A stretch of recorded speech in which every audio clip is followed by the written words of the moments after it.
So as you know, most of you that listen regularly, we've been on the air now for a little over 25 years. Even before I was on the air, I was teaching people about money. When I first started this stuff, I'm a math nerd. I've got a degree in finance. I had all the letters and licenses after my name and all the different things. And, I was real concerned about the math.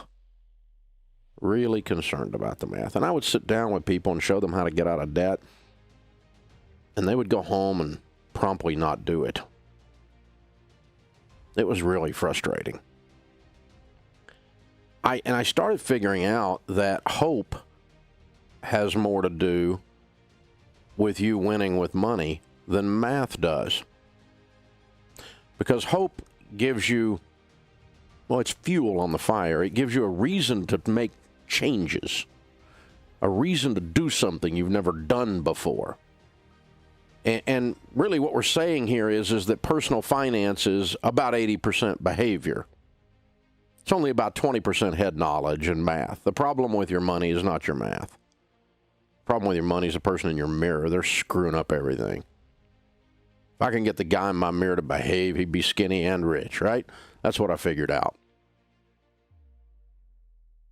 So I quit telling people to get out of debt, paying off the highest interest rate first. I started teaching people what we started calling the debt snowball. And it's a real tough metaphor to grasp.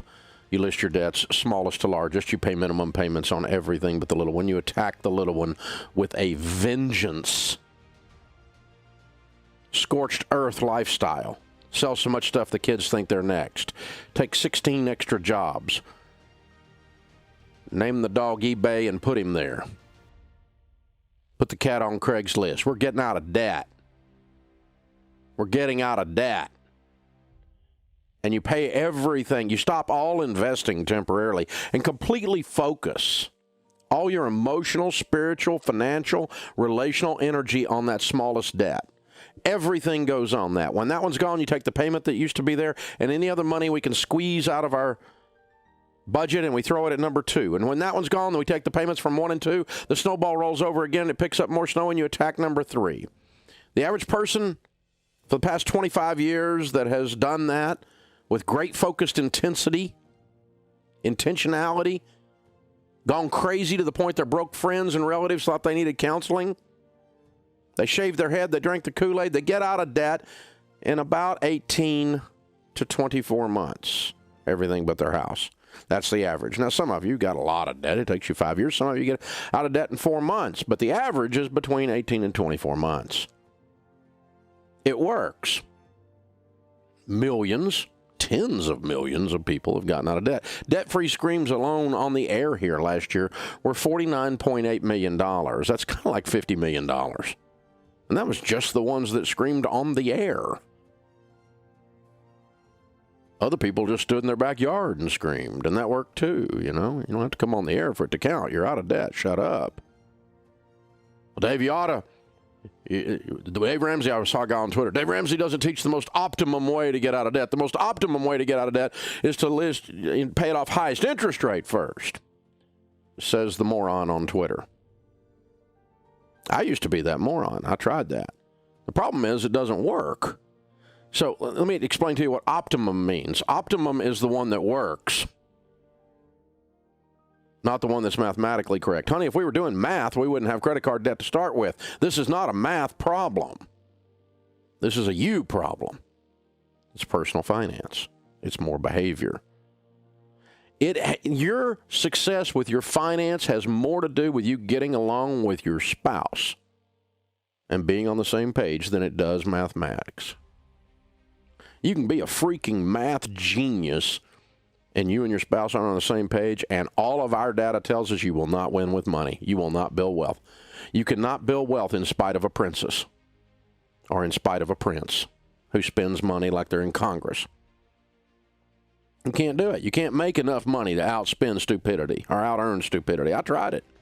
Not my wife. I was the stupid one. I always thought if I just made a little more, it'd be okay. No, I had to learn to control what I had. So we started teaching people a class called Financial Peace University. Class is about 25 years old. Start teaching it with an overhead projector and a bad suit.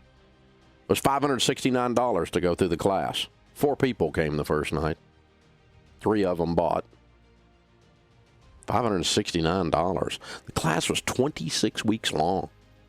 13 lessons come every other week for 6 freaking months. Guy stopped by here the other day that was in that very first class. Good to see him. I hadn't seen him in a long time.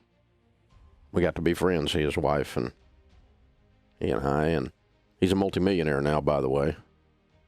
Why? Because I gave him money? I didn't give him any money. I just showed him how to do it, and he did it.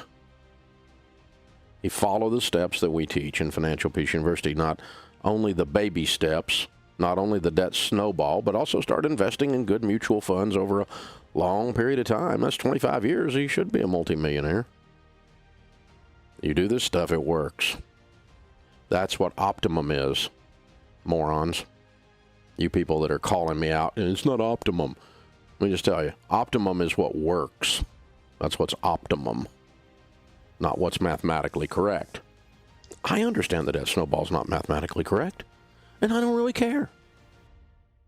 My math nerd down inside of me cringes, but I don't really care. What matters is what works, how it allows you to change your life. Financial Peace University now includes Every Dollar Plus for a year where you connect to your bank. It now includes, you get a 1-year access to the online assets, meaning you can watch the videos and audios and everything else all online for a year. And, of course, now it includes free shipping. It's only $129. It includes the kit, and you can join a class in your area. And by the way, you're almost too late. Don't be too late.